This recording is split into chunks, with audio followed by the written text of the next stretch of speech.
Next question अब हमें क्या करना है कि नेक्स्ट क्वेश्चन में कि फंक्शन एनालिटिक है कि नहीं ये वेरीफाई आपको करना है। तो question is verify if F Z is equal to X Y square in bracket X plus I Y whole upon x square plus Y to the power 4 Z not equal to 0 F 0 is equal to 0 is analytic और not.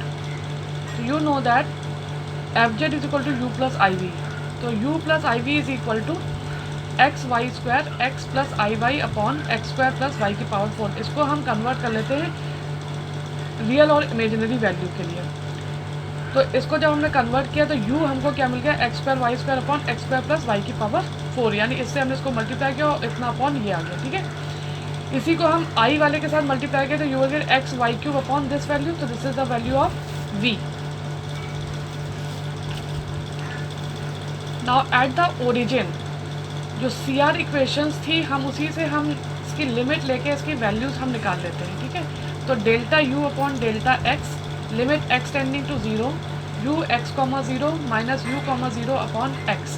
तो ये सब values आपको क्या मिलेंगे 0 upon 0 upon x, ये सब values 0 मिल जाएंगी। इसी तरह delta u upon delta y को लिमिट वाई के टर्म में लेके तो ये वैल्यू भी आपको क्या मिल जाएगी 0 मिल जाएगी।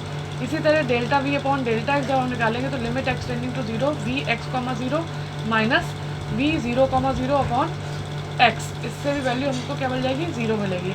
Delta v upon delta y ये भी आपको 0 मिल जाएगी। तो ये सारी वैल्यूज हम जब रखेंगे सी आर इक्वेशंस के लिए तो delta u upon delta x जो सी आर इक्वेशन होती है delta v upon delta y and delta u upon delta y is equal to minus delta v upon delta x.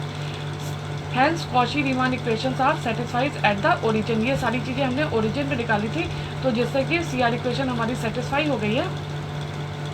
और एनालिटिक में दूसरा क्या था हमारा कि अगर फंक्शन डिफरेंशिएबल निकालना है हमको, फंक्शन डिफरेंशिएबल का क्या है but f dash 0 is equal to limit z tending to 0 f z minus f 0 upon z. तो एफ जेड की जो वैल्यू दे रखी है क्वेश्चन में वो लिखनी है और एफ जीरो भी आपको 0 दे रखा है और जो अपॉन जेड है उसकी वैल्यू होगी 1 upon X plus I Y के लिए। तो X plus I Y cancel हो गया। ठीक, अब क्या बचेगा हमारे पास X Y square upon x square plus Y की पावर 4। तो जो जेड था जेड टेंस टू 0 उसको हम क्या लिख सकते हैं एक्स टेंस टू 0 और वाई टेंस टू 0। जेड क्या होता है एक्स प्लस आई वाई होता है। तो let z along the real axis पे वाई की वैल्यू क्या होती है 0 होती है। तो देन एफ डैश 0 तो वाई की वैल्यू 0 इस पर जब हम पुट करेंगे तो एफ डैश 0 हमको क्या मिल जाएगा 0 मिल जाएगा। इसी तरह फिर हम ले लेंगे, अब देखिए यहाँ पे क्या दे रखा है एक्स और वाई स्क्वायर ज़्यादा टर्म्स दे रखे हैं तो अगर हम एक्स की जगह वाई स्क्वायर लिख देते हैं तो again let z tends to 0 along the curve हमें ले लें एक्स की जगह वाई स्क्वायर जब हम पुट करेंगे तो एक्स की वाई स्क्वायर यानी यहाँ पे क्या हो गया वाई की पावर 4 और यहाँ पे क्या हो गया यहाँ पे भी वाई की पावर 4। तो वाई की पावर 4 अपॉन 2 वाई की पावर 4 वाई की पावर 4 वाई की पावर 4 क्या हो गया कैंसिल हो गया। तो एफ डैश 0 हमको क्या मिल जाएगा हाफ मिल जाएगा। तो which shows that f dash does not exist since the limit is not unique along two different path. दोनों हमने डिफरेंट पाथ लिए, दोनों की वैल्यू हमारी डिफरेंट आई थी तो यूनिक नहीं आई थी। तो hence f Z is not analytic at the origin although C R equations are satisfied there. यानी सी आर इक्वेशन सेटिस्फाइड होने के बावजूद भी यहाँ पर अगर वैल्यू डिफरेंट आती है तो वो फंक्शन आपका एनालिटिक नहीं होगा।